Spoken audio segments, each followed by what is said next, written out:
Како што вестивме на почетокот на емисијата, се враќаме кон приказната на рестилизираната Астра К. Само добро истренирано око може да забележи дека е ова рестайлинг, бидејќи многу малку надворешни елементи укажуваат на тоа.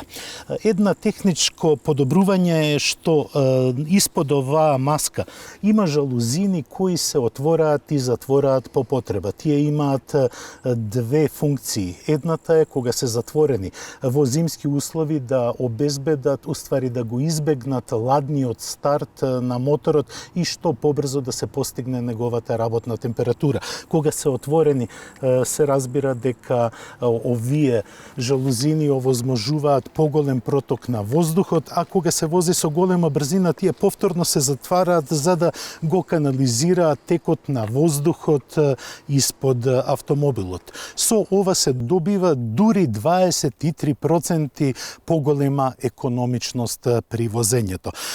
Кога сме кај економичноста, мора да напоменеме дека основата на овој редизајн не е изгледот, туку техниката. А техниката се наоѓа секаде испод каубата на Астра К.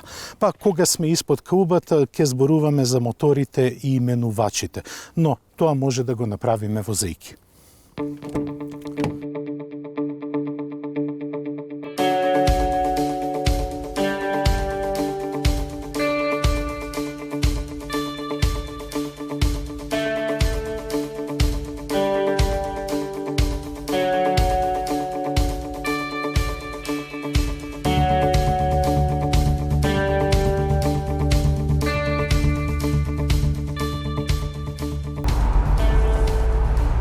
Се враќаме во внатрешноста на Астра К.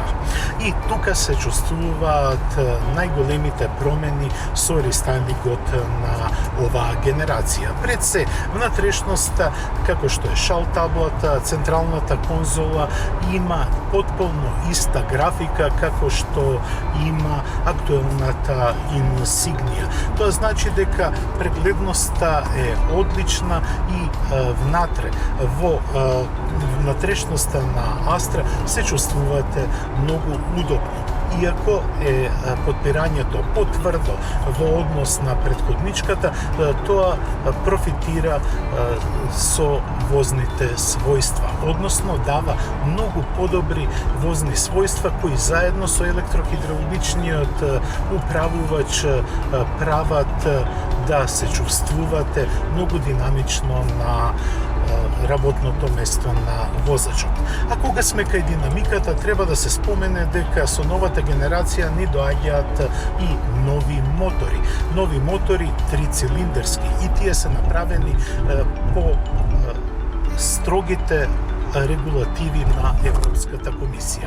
Имено, сега во гамата на Астра се нуда трицилиндерски бензински и еден дизел мотор. Бензинците се со работна зафатнина од 1,2 и 1,4 литри со распон на силата од 102 до 145 конски сили.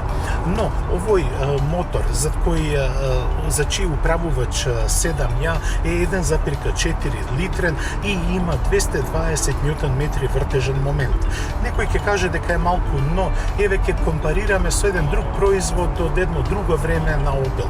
V6 бензинскиот мотор кој беше уградуван во Омега има исто толку ньютон-метри вртежен момент. Така да тие 220 ньютон-метри се сосема доволни за агилно и динамично погонување на лесната каросерија на Астра.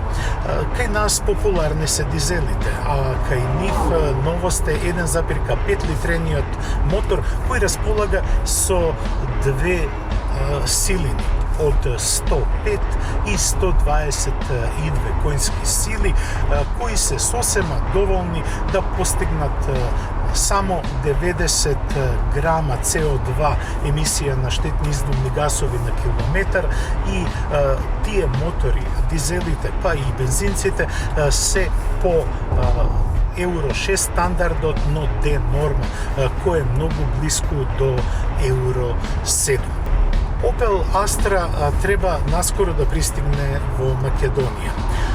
Та во Германија има цена од 20.000 евра за стартниот модел, но се уште не се знае колку ќе чини во Македонија, бидејќи Astra е популарен модел за сите сегменти на животот. Од приватен семеен автомобил па се до автомобил со кој действуваат вработените во големи компании.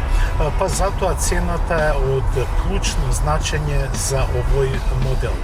Јас мислам дека во Македонија цените нема да бидат толку високи, но сепак не би сакал да зборувам на памет и да кажам колку би чинела новата Opel Astra во Македонија. Но тоа ќе го видиме кога ќе пристигне кај нас.